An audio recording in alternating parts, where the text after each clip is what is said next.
war of the currents. Na literal na current kasi alternating current at saka zero.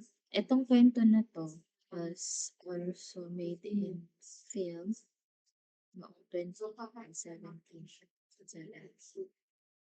If you're interested to watch, pwede niyo siyang hanapin. The title is The Current War. So, yung isa sa mga bida dun is yung gumanap din bilang Doctor Strange sa Benedict Cumberbatch. And also one character was Tom Holland. I was not sure ano yung kanyang role. Nakalimutan ko na. Pero nandun si Tom Holland. Yung Spider. So, anyway, in the late 1880s, Thomas Edison Nikola Tesla were involved in a conflict known as the War of the Currents.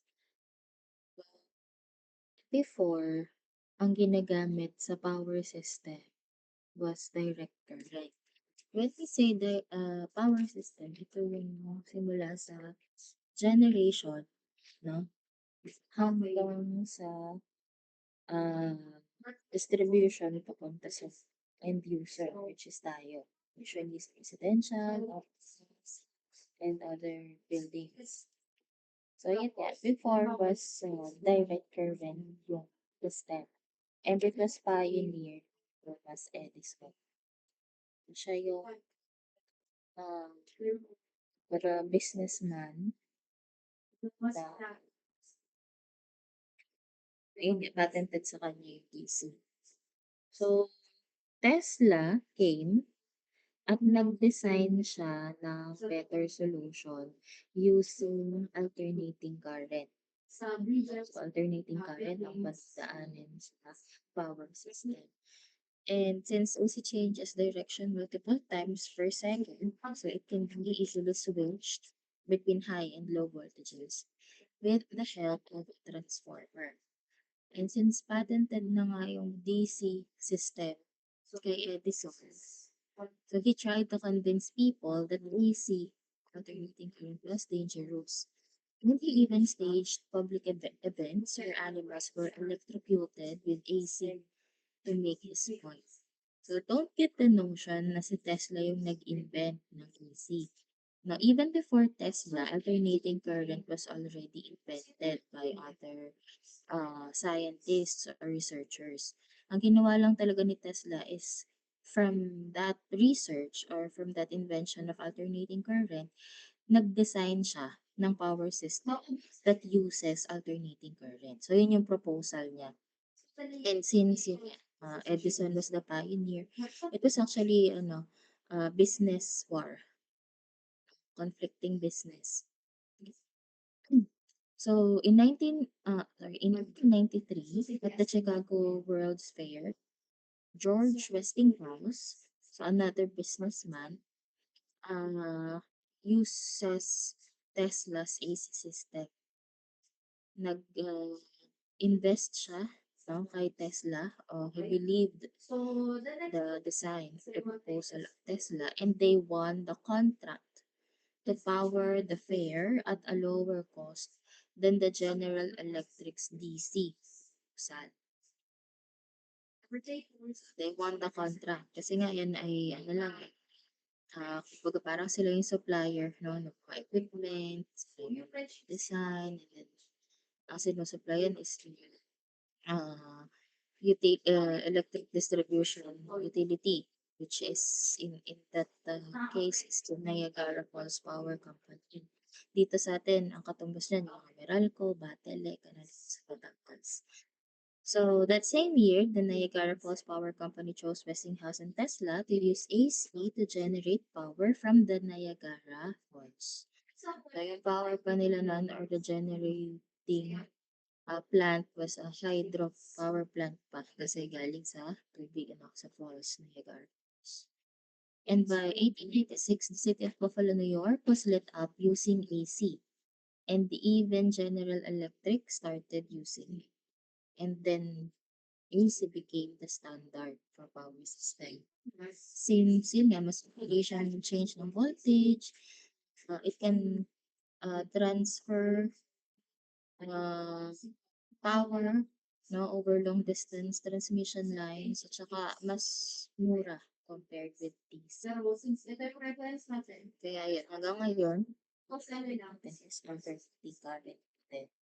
Although, sa recent technologies, no, mas medyo prominent na din yung paggamit ng direct current, especially sa mga renewable energy such as solar batteries, e-vehicles, so lahat ng mga may solar, direct current ang nage-generate solar. Also, pwede na rin naman ng DC for long distance transmission with less energy loss. Kaya lang, kahit ganon, kahit naka-discover sila ng DC power, less losses, mahal pa din talaga ang DC system kaysa sa AC system. So imagine if we will adopt DC, mas mamahal pa yung presyo ng kuryente. Di ba kung kayo ay may bill ng Meralco, browse nyo kung may generation cost, transmission cost, so yun, dadagdag siya sa cost mo. Kaya yun, mas okay pa din siya. And here are some of the advantages of AC system over DC system. Bukod dito kasi so AC voltages can be transported through a long distance transmission lines with lower losses. So, ibig sabihin nga, kung mababa yung losses, mas mababa yung AC voltage can be efficiently stepped up or down using a transformer. Kasi nga siya sine waves. Then AC motors are cheaper and simpler in construction than DC. And also, switchgear for AC system is simpler than DC system. When we say switchgears kasi, ito yung mga malalaking boxes, no? Parang mga cabinet, metal cabinets, wherein nandun controls. So, para siyang pinalaking panel board. Diba sa bahay natin, may panel system. Nandun din yung mga circuit breaker. So, yun yung mga switchgear, mas malalaki siya. And the figure below shows the process of power system. Mas simplified figure. From the generation or from the generating station sa mga the generating station nga is yung mga plants natin. Coal plant, geothermal, electric. So from here, maka-generate siya ng kuryente, ibabato niya ngayon sa one. This is an equivalent that could step up or step down the values of power, pressure. In this case, this is a power transfer. So, step up yung value ng voltages into really high values. Kasi yan yung dataan sa transmission lines na makakita kayo malalaki o mataas transmission lines, especially sa starters. Kita doon. So, pagtaas ng mga tower na yun, transmission tower, pag taas din ng voltage na kinakarry ng wires. Mahaba sila, long transmission, long distance yan. And then yung dulo niyan is papunta sa tinatawag natin na substation. So, if you're familiar with the word, lahat ng mga distribution company, Meralco man yan or Patelec, meron silang mga tinatawag na substation. Wherein meron yung mga equipment din, kabilang ang transformer, that will now step down the voltage kasi galing sa malalaking values ito. So, ipabababae na niya, cater the customers that needs a lower value. So, kung may sub-transmission customer, ibabato niya yung need ng voltage ng sub-transmission customer. And then the primary customer, so kung ano yung need niyang voltage, doon siya magta-tap. So, we have here i-connect. When we say tap, tapping kasi in electrical engineering, so siya connect, pagkakabit na linya. So, meron tayo dito, just use more tap. And then 'pag ang dulo naman nito 'no, yung galing substation, papunta na yan dun sa mga yung mas common nating nakikita, electrical poles sa kalsada. Ito medyo mababa na rin ang kanilang voltages. We have, concrete poles, metal poles, or steel poles, at saka yung medyo luma na yung mga wooden poles, pati medyo so and, some poles meron din silang mga transformer, yun na yung common na nakikita niyo na cylindrical na metallic, equipment sa taas. Transformer din yan and ito yung distribution transformer wherein ibababa na niya yung voltage kanya in 220 to 240 kung ano required natin. So dito kasi sa atin sa Pilipinas, we use 220 to 240. Especially kung ano lang naman siya, residential areas or yung mga office buildings. Pero kapagka yan ay mga industrial buildings na, so maraming yung industrial meaning may maraming manufacturing, mga mina-manufacture, kasi marami siyang malls. So ang supply is for rentals. So we have the generation of sine wave. So before we discuss this slide, gusto ko munang ipapanood sa inyo yung video. Kasi mas maganda dito pagka so mas ma-appreciate ko siya. 100 pounds multiplied by yung long distance yung kanya. So yung sinasabi ko, With AC electricity, the electrons alternate by flowing forwards and backwards constantly. That's how it gets its name, because the current of electrons alternates in direction. You can think of this type of electricity like the tide of the sea. It constantly flows in and out between the maximums of high tide and low tide. If we followed the copper wires back to the generator, the wires are connected to some coils of wire which sit within the generator. Inside a basic generator, we also find a magnet at the center which is rotating. The magnet has a north and south pole, or you can think of it as a positive and a negative half. The electrons in the wire are negatively charged. As you might already know, magnets push or pull depending on the polarity. So as the magnets rotate past the coils, the positive and the negative half are going to therefore push and pull the electrons within the copper coils and also through the connected copper wires. The magnetic field of the magnet varies in intensity. So as the magnet rotates past the coil will experience a change in intensity of the magnetic field. This will be from 0 up to its maximum intensity, and then as it passes the coil, it will decrease again back to 0. Then the negative half comes in and pulls the electrons backwards with the same change in intensity. Each full rotation of the magnet will therefore produce this wave pattern known as a sine wave. The voltage is not constant in this type of electricity. Instead, it repeatedly moves from 0 up to its peak, back to 0, then to the negative peak, and then finally back to 0 again. Frequency refers to how many times this AC sine wave repeats per second. In North America and a few other parts of the world, we find 60 Hz electricity, which means the sine wave repeats 60 times per second. And as each wave has a positive and a negative half, this means its polarity will therefore reverse 120 times per second. In the rest of the world, we mostly find 50 Hz electricity. So the sine wave repeats 50 times per second, and therefore the current reverses 100 times per second. We also have single-phase as well as three-phase AC electricity. Most homes around the world use single-phase electricity. Large commercial buildings, as well as some homes, especially in Europe, will use three-phase electricity. Homes in North America use split-phase electricity, where a center tap transformer splits a single phase into two, which provides two hot wires and a neutral. We've covered how split phase electricity works in detail in our previous video. Do check that out, links down below.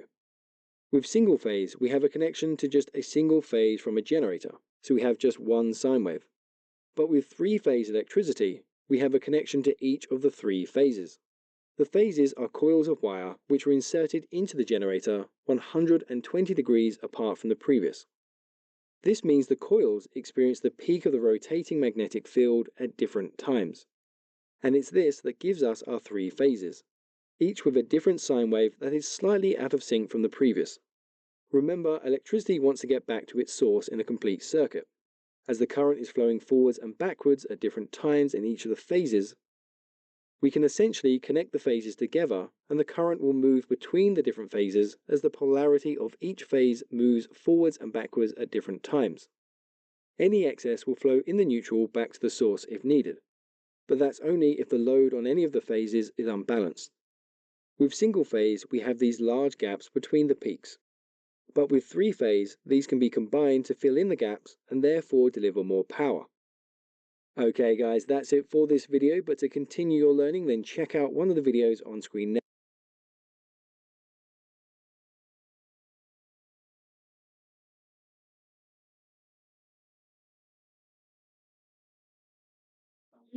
Okay.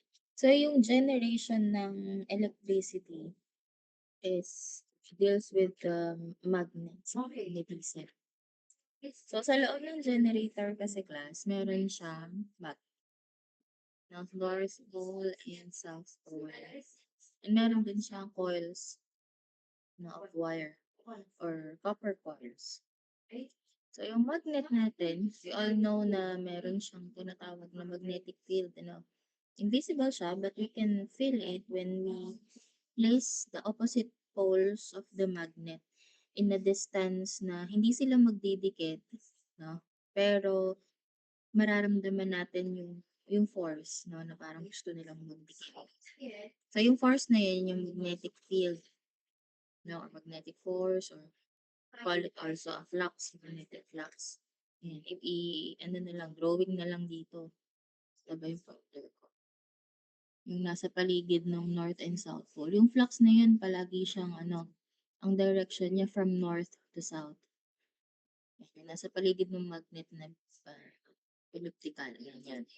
So, kapag nagkaroon ng, syempre, paglaki ng magnet, paglaki ng force, or paglawak ng force, pag nagkaroon ng disturbance, Magnet varies in yan, kita na yung pointer.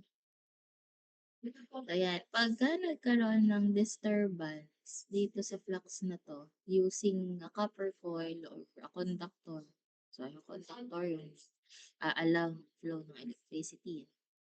So, pag may disturbance dyan, pagka nagkaroon ng tinatawag na cutting of flux, no, nakaka-generate ka ng electricity. So, ganun dito sa generator. So, again, inside the generator, mayroong mga copper coils, no, nakaikot sila, and there is a magnet. May two main parts of generator ay stator and rotor. So, stator is the one that is stationary, kasama yung brace niya. And the rotor is the one that is rotating sa gitna. Pwedeng ang nasa gitna ay yung mga copper coils at yung nasa stationary ay yung magnets. Pero definitely, ganun pa din naman ang principle. May magnet, may magnetic flux, mayroong disturbance or cutting of flux. So, habang umiikot, so it can generate electricity. Then, yan, makikita naman dito yung pag-ikot niya. So, habang umiikot, kapag pinlat natin yung values of voltage or even current versus time ng pag-ikot niya sa buong cycle, we can form a C. At yun yung nasa slide. Balik tayo sa ating slide. Point.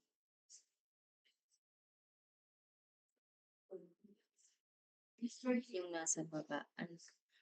In this case nga lang, the magnet is the one that is stationary. So, imagine na ito yung poles of your magnet, north and south, at yung nagro-rotate is the, uh, or are the coils of wire, copper coils. So as it rotates, ang default rotation nito is counterclockwise. Balik. As it rotates, meron siyang values of voltage na nadya-generate. So, from A, wala pa, 0. Kapag siya ay umikot na at an angle B, which is 45 degrees, so meron siyang tumbas na voltage. At C, then yung peak niya, maximum value. D, E, F, ayan, may mga values. So those values are what we call the instantaneous values. Literally from the term itself, the values at any instant ng rotation. By the way, balikan natin yung EMF. So ito naman yung na-discuss na sa circuits 1. Recall lang natin, electromotive force ang EMF. This also pertains to voltage. Kaya yung voltage natin, kung mapapansin nyo, pwede siyang denote or gamitin natin yung variables na E or V para i-denote yung voltage. So again, this is produced by a moving winding. So yung winding yung coil of wire na in a magnetic field or by altering the direction of flux. Then we have sinusoidal waveform. Yung tinatawag na waveform, ito sa baba mo, the waveforms are visual representation of the variation of a voltage or a current plotted to a basic type. So, visual representation, ibig sabihin itong bawat waveform na ito, iba't iba ang itsura niya, meron silang corresponding pinaggagamitan at signal. At dito sa atin, sa alternating current or sa AC circuits, madalas natin gagamitin itong sinusoidal waveform. So, a sinusoid is a signal that has a form of a sine or cosine function. So, isa siyang klase ng waveform. And we also have what we call periodic waveforms. Ito naman yung mga waveforms that repeat at a regular interval. And regardless of the wave shape, pwede silang ma-describe by these parameters or attributes. So, you have frequency, period, amplitude, peak value, and so on. How about si R1? So, madaming variables tayong titignan. Yun yung isosolve natin sa computation. We have first the frequency. Then, So, yung frequency is the number of cycles per second ng isang waveform. Ang cycles per second. It's the unit is hertz, no, or simply Hz, which is named in honor of Heinrich Rudolf Hertz. Ang kanyang formula is 1 over T, wherein yung T na ito, the capital T, is what we call the period naman. So, ang period is the duration of one cycle. And it is the inverse of frequency. So, ito yung tagal, no, duration ng isang buong ikot. That's why the unit is in seconds. Now, dito sa frequency, we have 1 hertz is equal to 1 cycle per second. Meaning, we can interchangeably use the unit hertz or pwede natin gamitin yung CPS. No? Kahit alin dyan or maalin dyan na unit ang gamitin natin, pareho lang. Kasi CPS pertains to cycle per second. At saka 1:1 naman siya. So, meron tayo ditong different cycles per second. Figures of cycles per second. So, imagine that this is your 1 second span, 1 second duration. We have 1 cycle per second. So, isang second. Then, next is 2 cycles per second. So, ganito siya, dalawang ikot sa isang segundo. And imagine nyo na lang kung gaano kadami yung 60 cycles no, per second. So, marami siyang ikot. Okay. So, ito nga palang dinidiscuss natin is for single phase. Sa pagdalo pa ng SEM natin, i-introduce ang so, all of this is single phase system.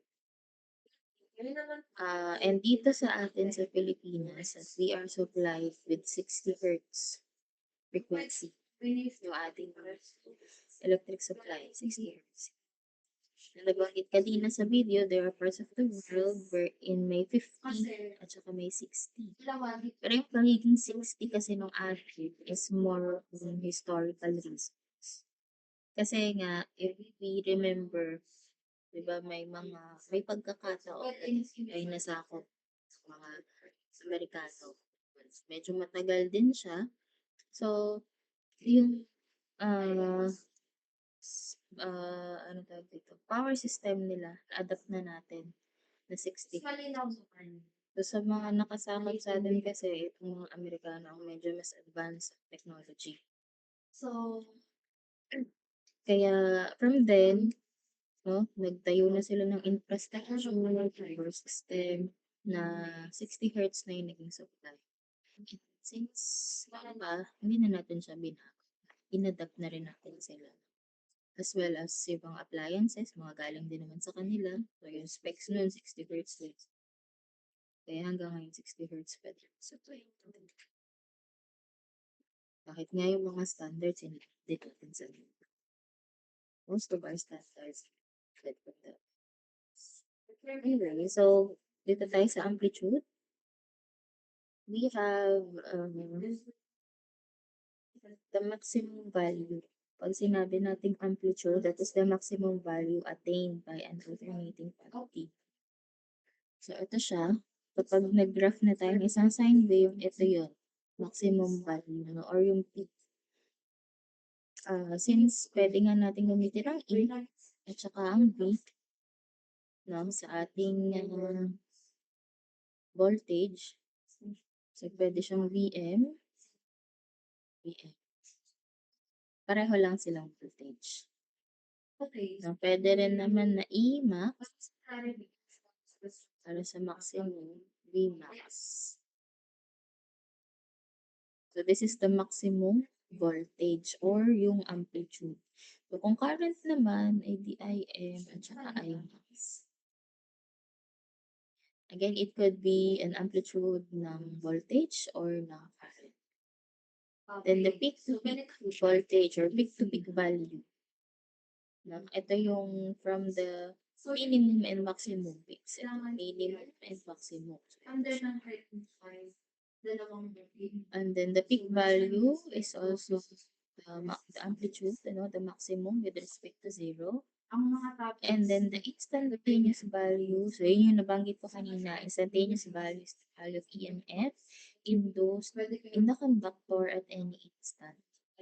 In this case, EMF kasi voltage versus time yung ating nasa figure, but it could also be current.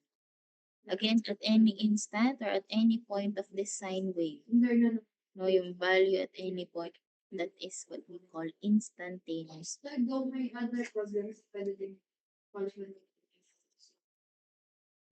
another parameter is the angular C. So this is defined as the number of radians offered in 1 second. Kaya yung unit niya is radian per second. So dahil nga radian, meron tayong 2 pi. Now yung angular frequency pala, by the way, is represented by the lowercase omega. This is a symbol for omega. Pero mukha lang din siyang dollar, yun na po kapag ang given ay period, kanina na period, duration of that cycle, we can use this formula, 2 pi t.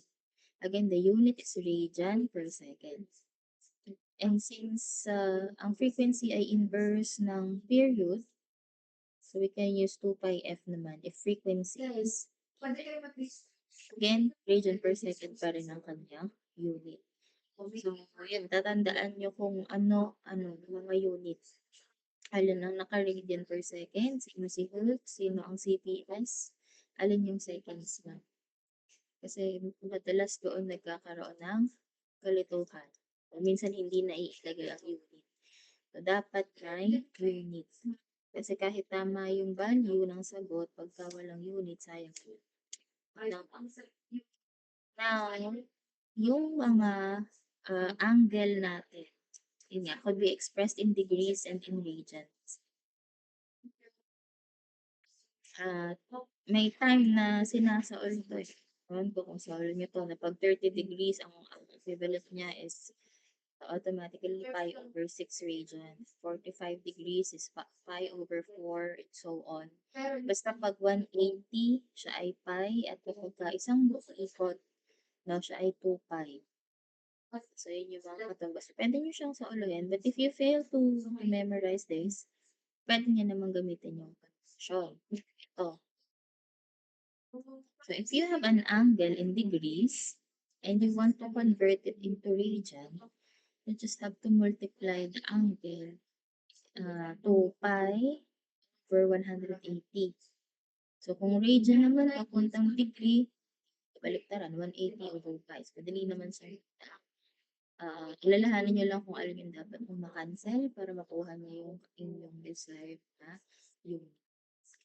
And then, figure B, ito sa baba, pinakita lang dito yung 1 cycle in terms of radian degree. So, again, ang half cycle natin is pi. And then, ang ating isang buong cycle, 360 degrees is equivalent to 2 pi radian.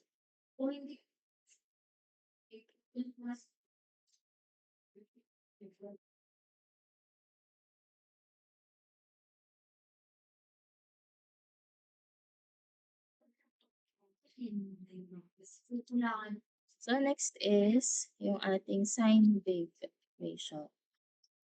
Pag sinabi natin equation, ito yung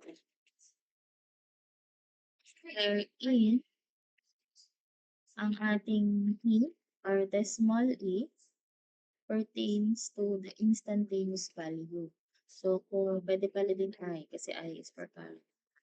So, instantaneous voltage or instantaneous current. So, kung I ang iyong maximum value, yung amplitude nyo should be. So, in this case, B sub n, this is your amplitude. So, kanina, yung maximum value, kaya E sub n siya. Then, sine alpha, wherein alpha is the instantaneous angular position of the coil. Alpha can also be equal to omega t. Angular frequency in time. So, itong t, small letter t na ito is different from that period. No, period, yung big t kasi kanina is duration of one whole cycle. Ito kasing small t is time at a particular instant. Okay, so you have to identify kung anong time yung event. Pero usually, makikita nyo naman. Itong equation na to, we can also define this as the equation in function of time. No? In function of time kasi evident naman nga na yung alpha is yung equivalent na omega t. So, a function of time siya. And since this is an instantaneous value of voltage or current, dapat meron pa rin siyang unit.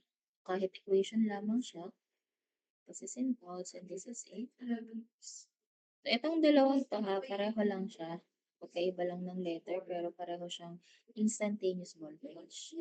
Sometimes, yung instantaneous value, nilalagyan na nila ng this small letter E siya pa rin, and then, meron siyang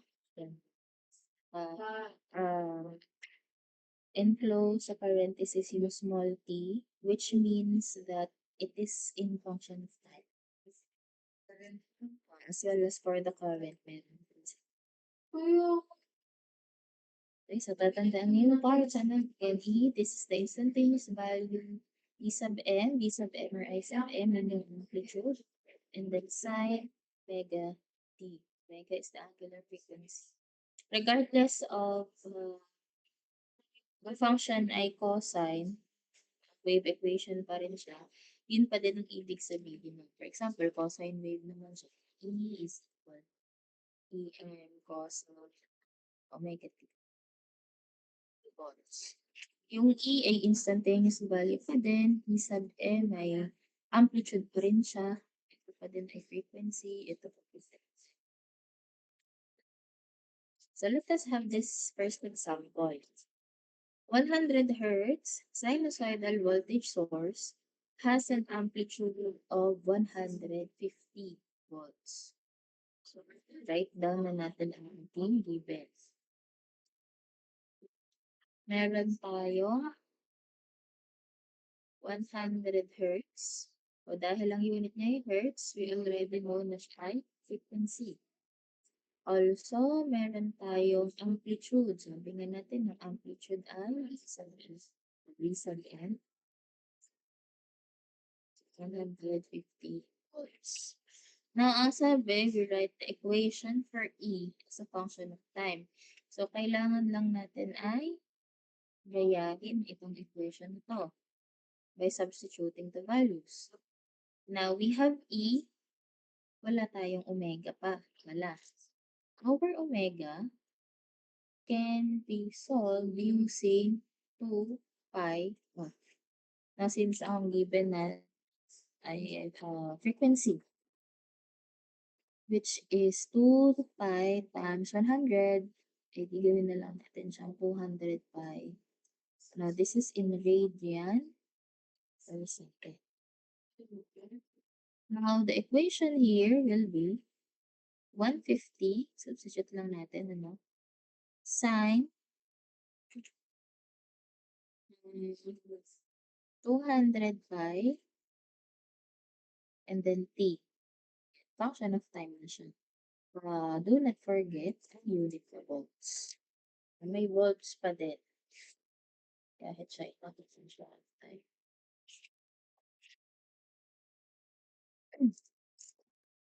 Now, pwede rin naman natin siyang i-express in decimal places.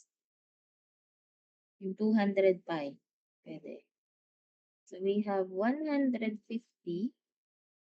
sine. Ang 200 pi kasi in decimal is 628.3185. So, as much as possible, gawin natin 4 decimal places. Volts. So, ganun pa din. Hindi nyo siya masasolve pa kasi wala pa naman tayong value ng t. So, equation pa lang ang makukuha natin, which is itong dalawa. So, either of these can be, or, ayun nga, tama. Pwedeng i-accept as final answer. Kung naka-pi man siya, no? Kung nakabasa. So, this is for letter A. Equation for the function of time. Next is, dito sa B, yan, meron na tayong given value of time. So, isa-substitute lang natin. If t is equal to 1.25, so this is milliseconds, what will be the voltage as function of time? So, you have to review the prefixes, no? At saka yung kanyang symbol. Diba yung mga prefix natin, di ba meron tayong milli, ang mga kadalasan nating makikita. Milli and kilo. Meron din tayong micro, sa mga maliliit, micro, nano, and pico. O sometimes may pico pa din. And then sa malalaki, kilo, mega, tsaka giga, no? Parang potato corner lang. So, sa milli, ang multiplier niya times 10 raised to negative 3. Ang kilo times 10 raised to positive 3. So, ang kanyang symbol pala is letter M na maliit. Pag milli, ang kilo ay small letter K. Siyempre, ang mega is big M, which is 10 times 10 raised to 6 na. And giga is letter G, so this is times 10 raised to positive 9. For micro naman, ang symbol is, we call it mu, pero mukha naman nga siyang letter U din na cursive, pero we call it mu. Siya ay times 10 raised to negative, liit na siya, negative 6. Nano is small n, then pico is small p, and these are 10 to the negative 9, this is 10 to the negative 12 respectively. Okay, so yun yung mga madalas, no, na maaari nyo ma-encounter. And you have to remember that kasi minsan nilalagay lang yung prefix na symbol, no? So, dapat kabisado dyan, pati symbol. Now, in this case, substitute lang natin. Direct sub lang po. 950 sine. Let us use the 200 pi lang para mas mabilis mo. Equal sine. 200 pi times t, which is given at 1.25. So, ilagay na agad yung times 10 raised to negative 3.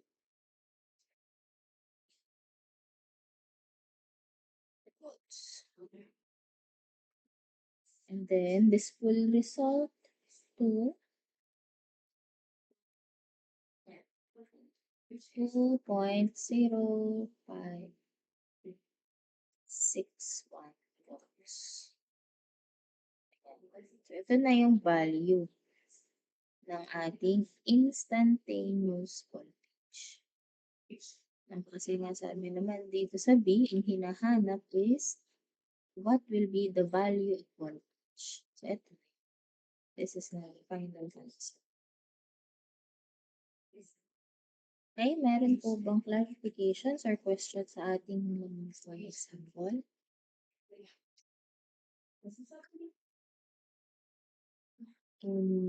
Question po, merong nalilito. Kailan po gagamitin ang cosine? Ang gawin nyo, class, para lang mas standardize, ang reference natin palagi ay sine, unless otherwise stated. So, in this case, we use the function ng sine. No? Kung sinabi naman sa problem na use cosine as reference, so ang gagamitin yung function ay cosine. Now, regardless, yun din naman yung magiging itsura ng equation, magbabago lang ng function. Kasi nga, pareho lang naman ng content yung dalawa. Okay? So, ang reference natin is sine mo. So, magkakaroon lang kayo ng variation or conversion pala ng sine and cosine when you are comparing, no, two or more equations. Pero kung ayan, single equation lamang naman siya, let us use the function sine as our standard.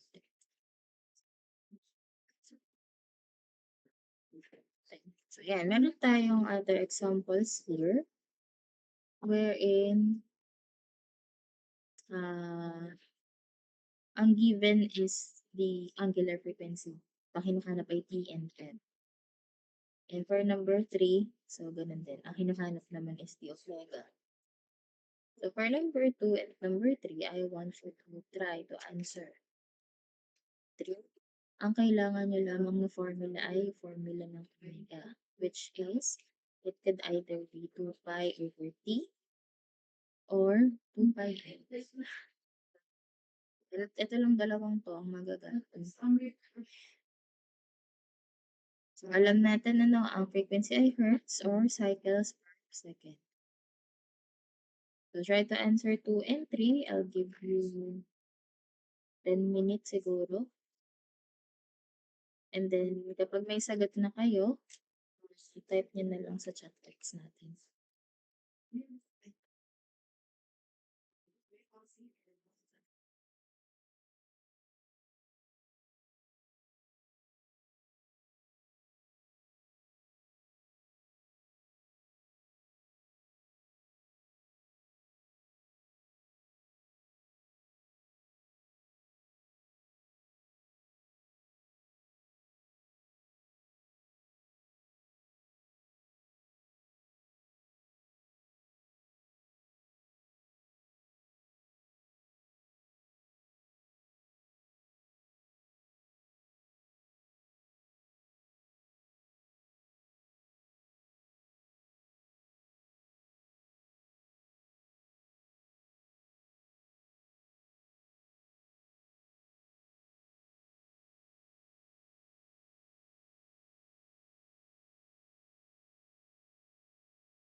Okay, so meron po bang nakapagsagot na? Parang wala pang lumalabas sa akin sa chat. Type your answers na po.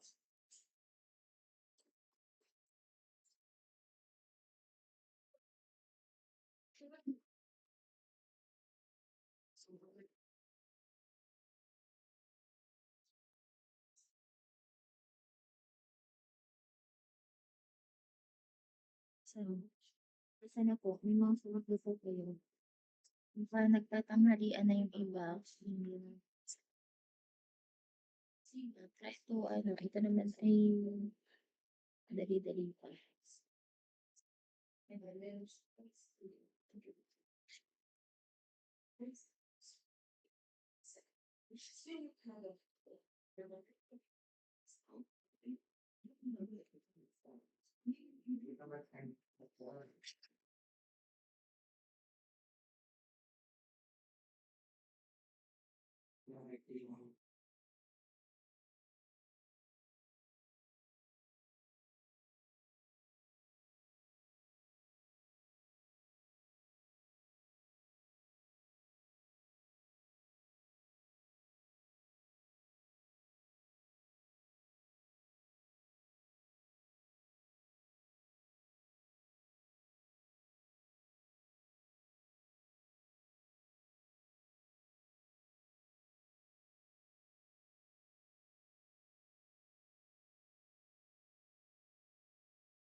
Okay. Audible pa ba? Hello? Audible po ba?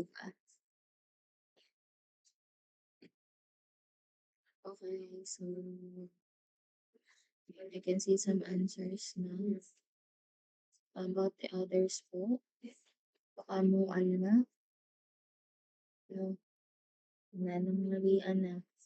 Hindi na mag-solve. So you have to practice Anyway, sige, tingnan natin.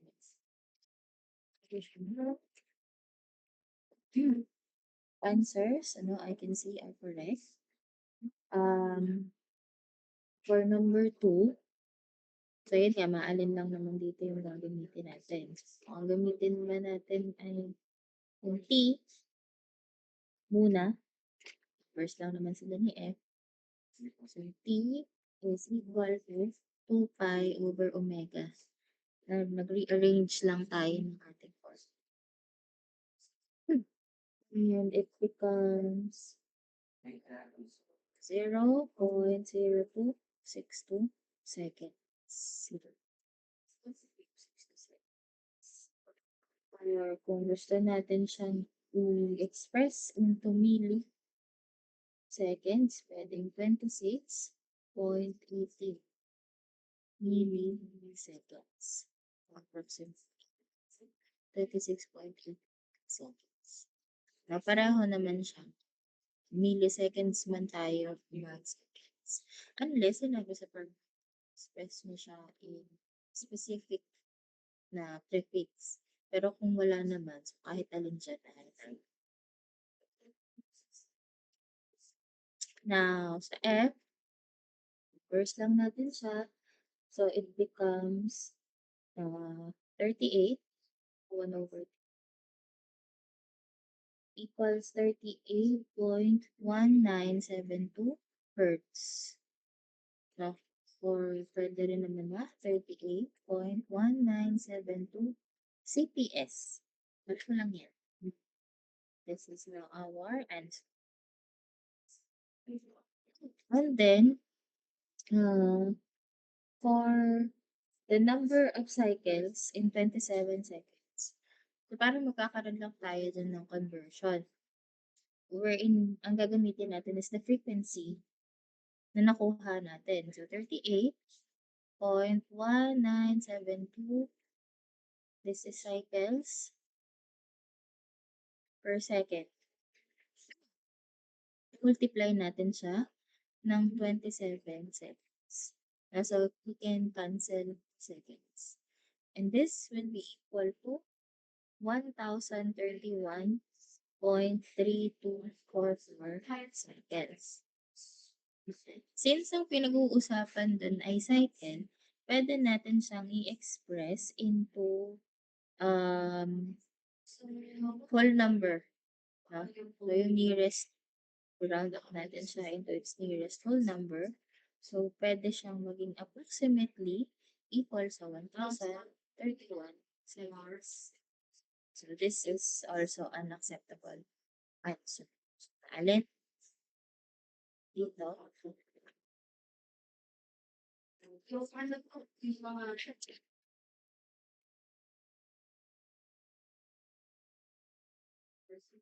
Now, for number 3,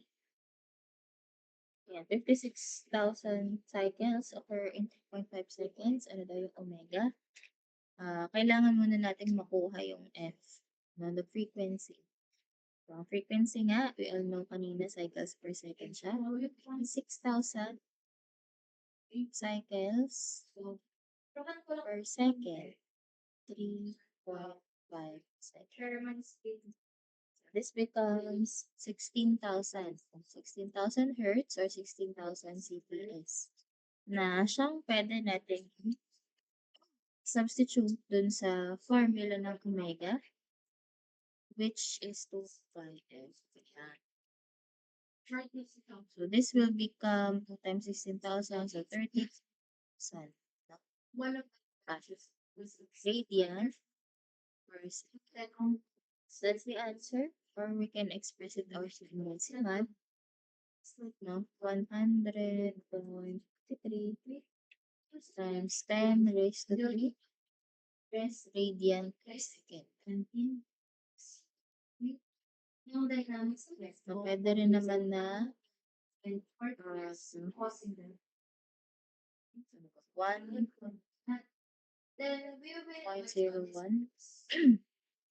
times 10 raised to 5. Pero,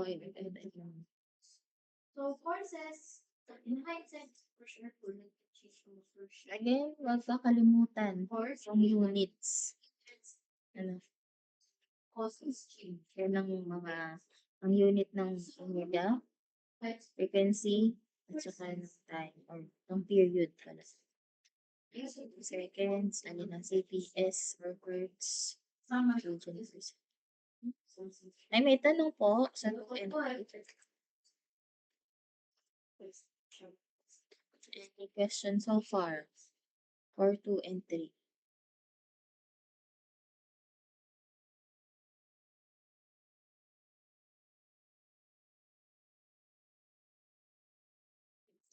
Kung wala, ay tayo mag-move on sa phasors. So, we proceed to this phasor. This is a rotating line whose projection on a vertical axis can be used to represent sinusoidally varying quantities, and it can be represented using complex numbers. So, yung nag-introduce ng paggamit ng phasor in AC analysis, circuit analysis, ay si Charles Proteus Steinmetz. So, this is your phasor, no? Siya ay yung nilalagay natin dun sa Cartesian plane, x and y axis, where yung rotation niya by default, positive ay counterclockwise. And then yung katumbas niyang sine waves, equivalent niya. Equivalent nung amplitude na yon, so meron siyang katumbas na value sine. And then the figure below shows the rotation. Ganun din, katulad din ito nung kanina, yung pag-rotate niya at yung pagbuo niya ng isang sine wave. So initially, we have from 0 to its peak, no, to the 90-degree rotation. This is again counterclockwise. And then B, yung kanyang values, as it rotates again to its half wave. And then the quarter wave, and then yung kanyang full wave. No, hanggang isang point. Wait lang yan.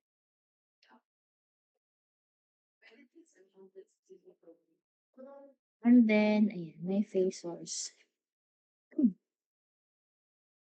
So a sinusoidal waveform can be created by plotting the vertical projection of phasor that rotates in the counterclockwise direction. Again, in default rotation is counterclockwise at a constant angular velocity omega. So, pwede siyang Vm or Im, depende kung voltage or current ang pinag-uusapan.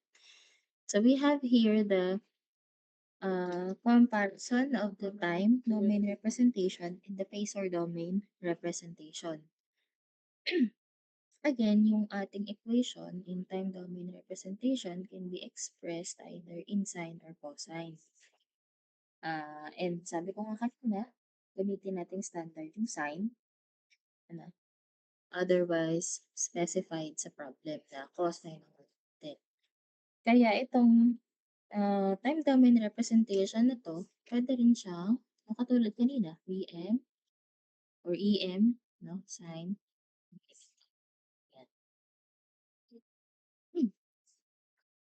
So, this is the cosine and sine wave equation. Na meron tayong plus phi, no? Angle siya, no? Or angle of displacement. Now, kung i-convert natin siya into its phasor domain representation, copy lang natin yung Vm, which is the amplitude, and then bar angle, copy lang din natin yung angle of displacement. So, yung bar angle, no? Bar angle siya. It's read as bar angle and T. So, example niyan, if we have, let's say, 50. Gamitin muna natin yung sine omega t. Sa phasor domain, it will become 50 bar angle 0. If it is 50 sine omega t plus 30, this will become 50 bar angle 30. If it is 50 sine omega t minus 30,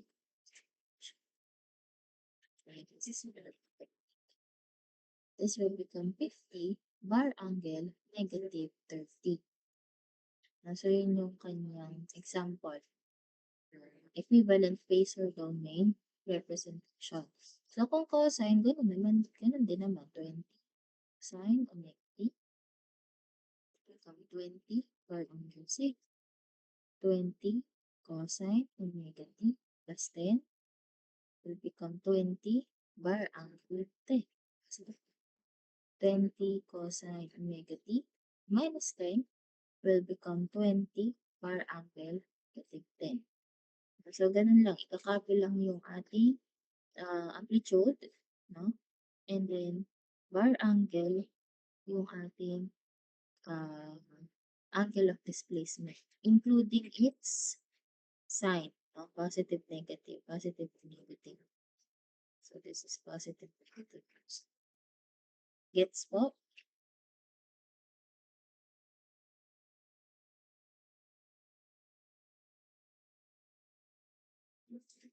So, dito papasok yung ating complex number.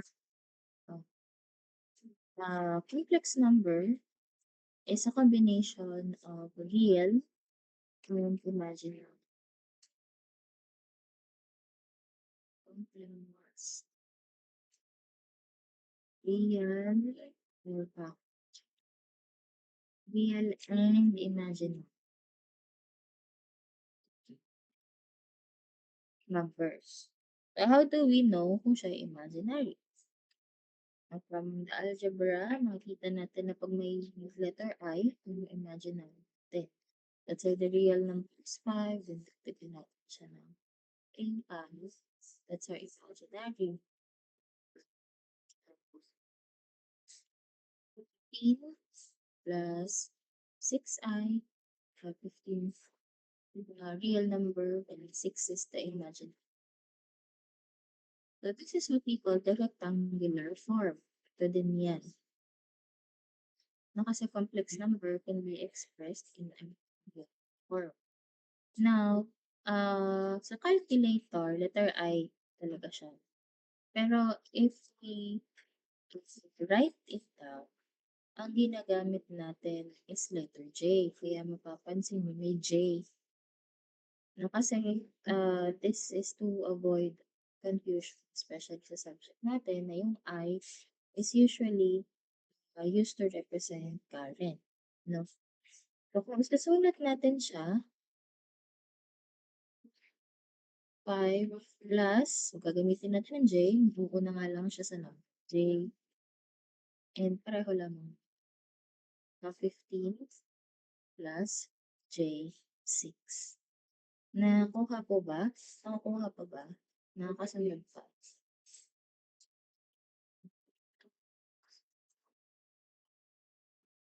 Thumbs up po, iintindihan pa. Baka meron kayong tanong. Any questions or clarification so far? So, ito yung yung algebra nito ay calculator rin gagawin. Since advanced math naman, i-define natin naman siya. So, para lang intindihan yung or introduction. That's kung paano siya gamitin sa calculator. Now, meron din tayong tinatawag na polar form. Wherein ito yung format niya. At kung napapansin nyo, yung ating phasor domain representation ay naka-polar form. That is why kailangan natin siyang malaman paano i-convert from rectangular to polar and vice versa. Complex number can also be expressed in exponential. Although exponential, hindi natin masyadong gagamitin. Most of the time, naka-rectangular at naka-polar tayo.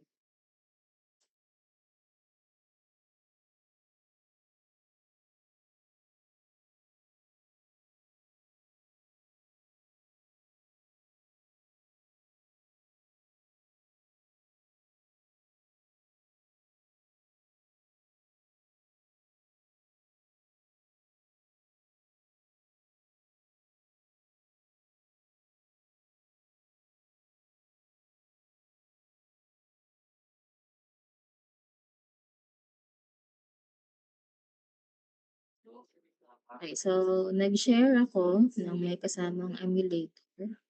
Ito lang kasi yung emulator ko naka-install sa aking laptop. And also, ito din yung CalQ na ginagamit ko, similar sa ginagamit ko.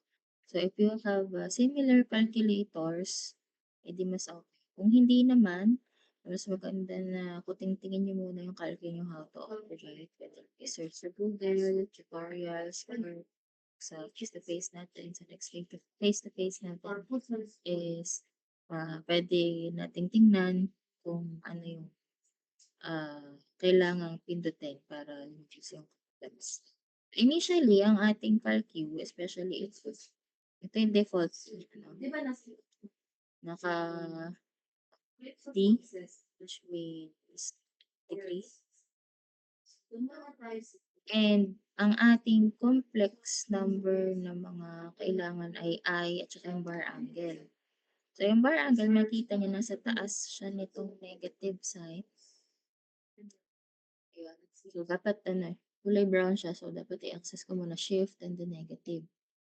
Kaya lang if hindi tayo naka-complex mode, hindi natin ma-access yun. So, kahit mag-shift tapos ganito tayo, negative sign lang yung lalabas. As well as the letter I. So, yung I naman natin is above this eng.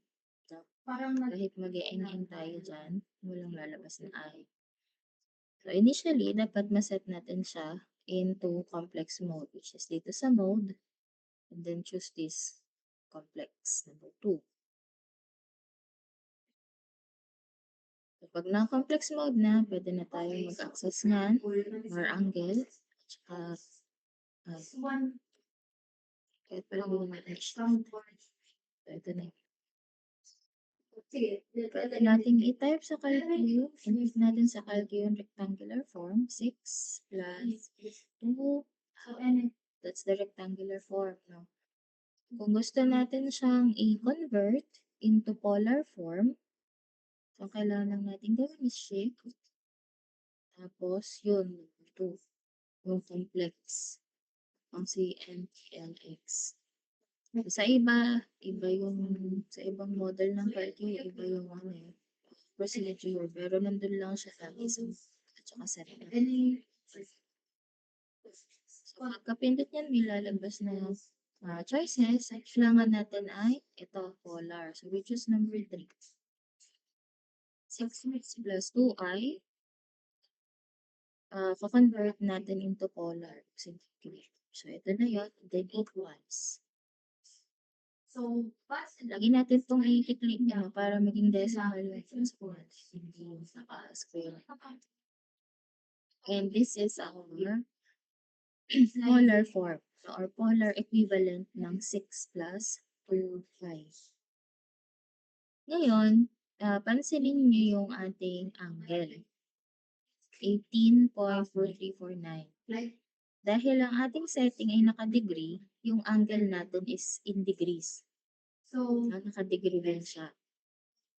If we change the mode of our calculus in radian, shift set up, radian, graph, magbabago yung angle, which is naka-radian na siya.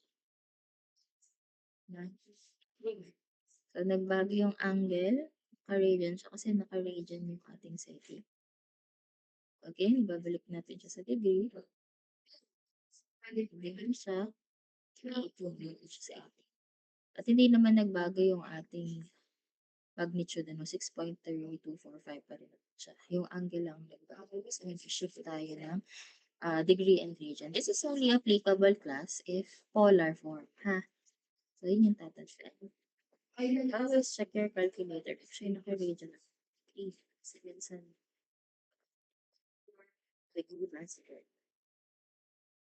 Now, if you want to change naman or convert polar, say 9 bar angle 25. Polar yan. Lipat natin sa rectangular. So, shift, complex, rectangular is 3. So, dapat ganyan yung lalabas. So,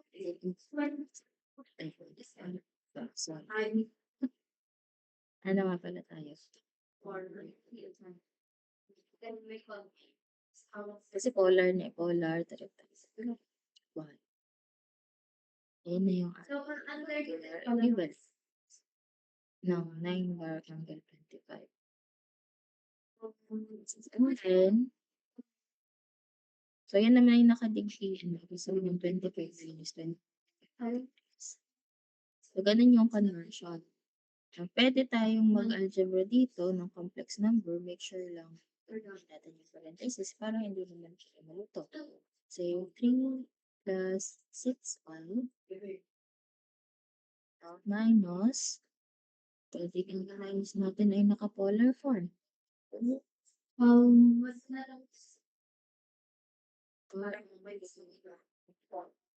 Sige, anong? Pari ganyan. Pag in-equals natin, so lalabas yung answer. Ito na yun. Ito na yung sagot niya. By default kasi, ang aking calculus ay nakaset na polar ang magiging answer. Kung kailangan natin ng rectangular form, hindi pwedeng gamitin natin yung conversion. So, shift, go, ulit, and see. Conversion. Ito yung kanyang equivalent rectangular form. Value. Nakuha po ba? Any questions? Sir? So, ganun lang po sa calculus. Kailangan magiging na ng complex methods. Kasi hindi gagana yun. Hindi complex. And also, yung radian ng degree, dapat ay alam niyo kung saan siya ginagamit since magkakaiba nga yung lumalabas na sagot.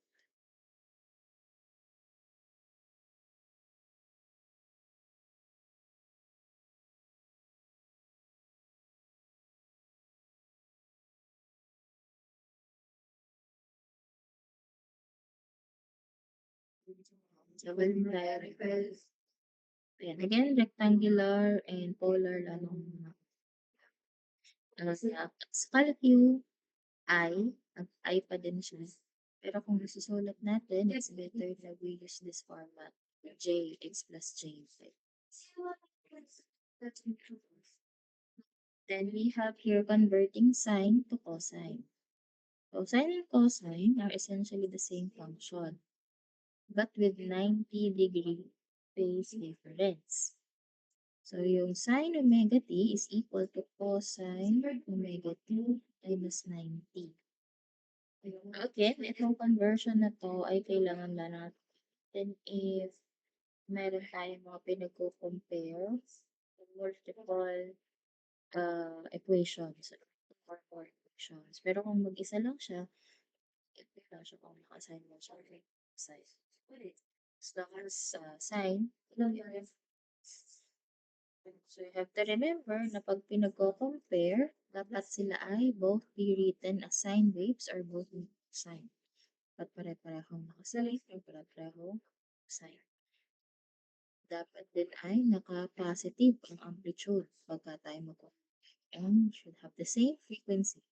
Meaning, kung pare-pareho sila ng frequency, they should have the same omega. So, ito yung relationship nila. We have here our relationship. Sine, cosine. Positive sine as our reference, which is nasa positive x-axis.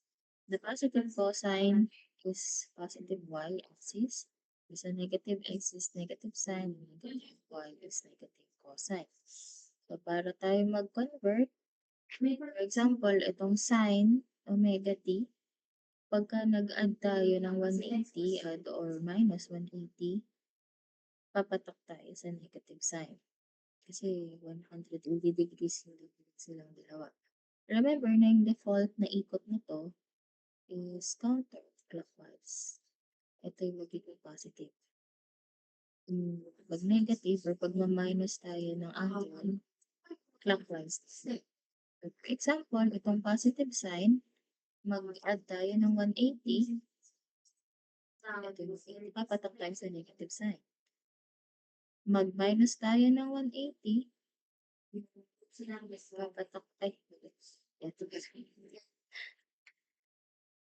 Positive sign, mag-minus tayo ng 180, babalik tayo sa negative sign.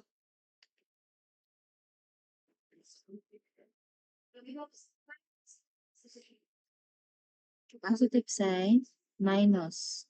Nag-minus ay clockwise. Babalik tayo sa negative sign. Regardless if plus minus 180, papatakan natin is negative sign. So, yun yung conversion. Same with the cosine. Hindi. Ang positive cosine,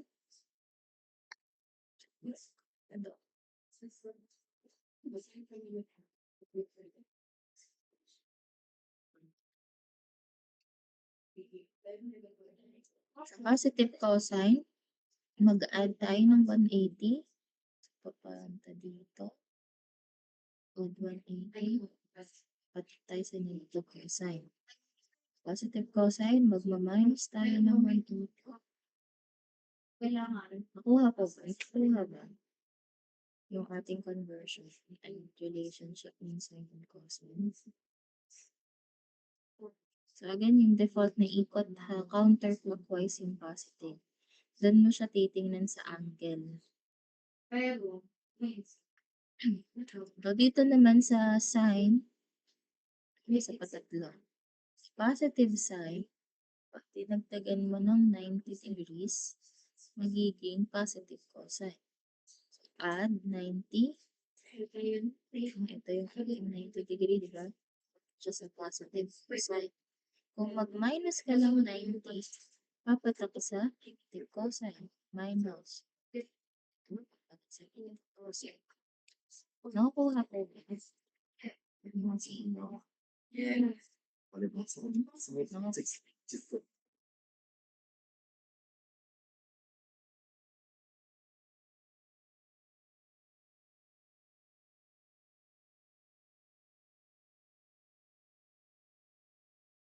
So, for positive cosine naman, ito ng positive cosine. So, nasa taas yung ating tingnan. Kung mag-add tayo ng 9, add 9. Ito tayo, magiging negative sign. T. And if we less, no, 90, papita ko na tayo sa positive sign. So, yun yung relationship nila. Sign. Basta tatandaan nyo lang yun. Siyempre. With the x and y axis, nasa ang positive at which is madali naman kasi yun din naman yung positive x and y.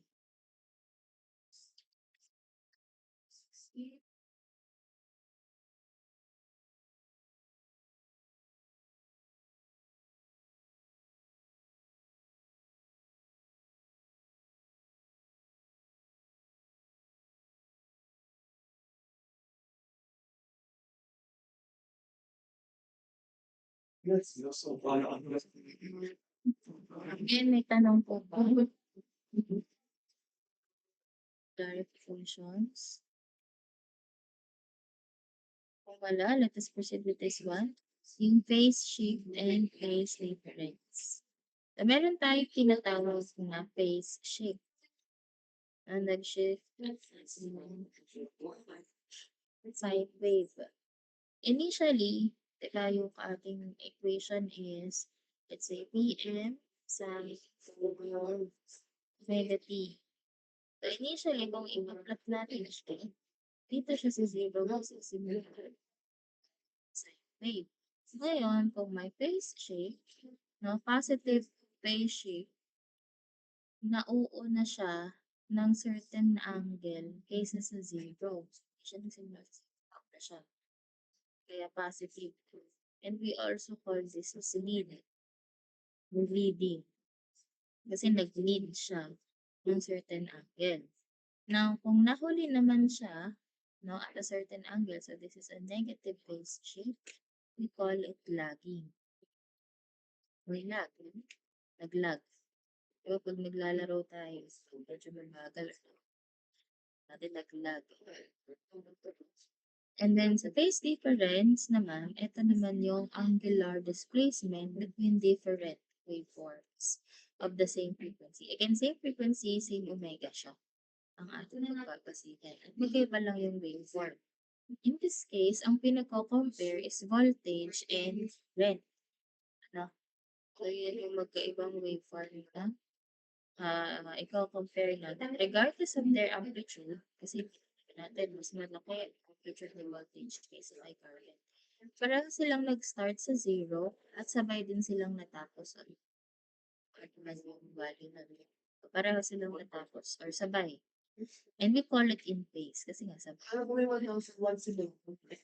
Now, P, ang gagamitin nating reference,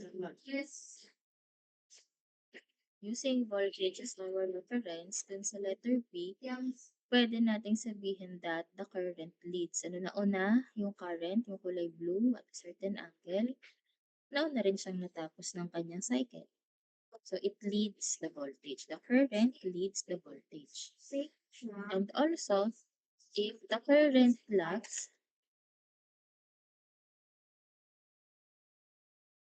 so the current lags, ibig sabihin, nahuli naman siya. Huli siyang nagsimula. And huli din siyang natapos. Now, using voltage as reference, no? With respect to voltage. Now, yung pagiging leading at saka lagging ng isang waveform is subjective depending on ano yung gagamitin mong reference. No? Kasi nga, for example, sa letter B, kung ang gagamitin nating reference ay current, pwede nating sabihin that the voltage lags the current. No? Or sa letter C naman, kung current naman ang gagamitin nating reference, so the voltage naman leads the current. So, yun yung ating natawag na phase shift at phase difference. Kaya meron tayong positive and theta. signifies the leading and the lagging. So, ito yung other examples. Ayan. So, take a screenshot na lang muna for now. And we will discuss this next week. Now, so, pagsasagot, try to answer this para meron akong matanong next week. Okay? So, any questions po or clarifications ulit?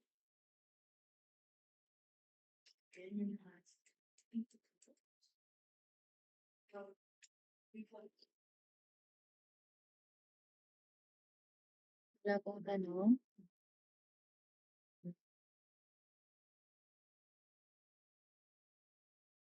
Okay, so when I call you, pakisabi, hep hep, Almaris Dayan. Correct. Hep hep. Amador. Hep, hep. Arceo. Hep hep. Aregor. Hep, hep. Asi. Hep hep. Babasa. Hep hep. Heredo. Hep, hep. Karurukan. Usi. De Castro Ashley. Elias. Hep, hep. Escares. Baltado. Hep.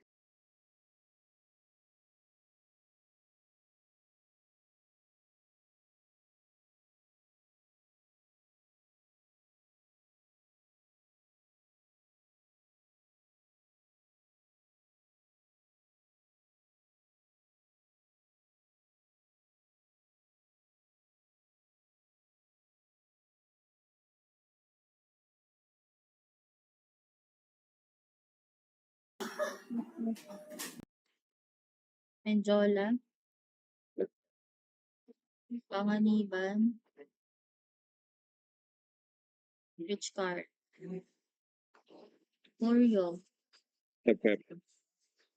Rosales. Hep, hep. Tagabuwat. Hep, hep. Visconde. Hep, hep. So, ano na, participate na. Kasi remember ang ating assessment kasama na ito notification, kasama ang recitation. Hindi na siya basta at hindi na sure pass. So, remember na kapag tayo ay sa removal, this will be removal exam. Exam na ang ibibigay. At pag pumasa, edi congrats. Pag hindi, ay sorry. No. So again, that's all for today. And please take a screenshot of this and try to answer. Bye, class.